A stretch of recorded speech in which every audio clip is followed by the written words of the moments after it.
guys sa aming future Soon to be mansion house. Ayan ang aming garden. Tingnan mo.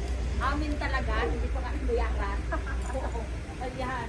So, ayan ang tsura ng bahay. Two-story house. Ayan, at saka meron siyang 3 bedroom.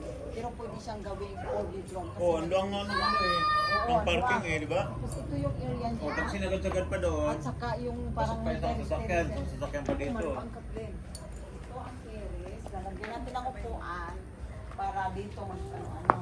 Ayan ang parking natin. Kasya yung 3 sasakyan. Ito, garden. Ito naman, Kathleen, mga pa oh. Oo. Diba? Hanggang ko siya. Saka meron na siyang atis. Ayan, oh. Wala pa nga. Ay, may bunga na siya. Kinuha na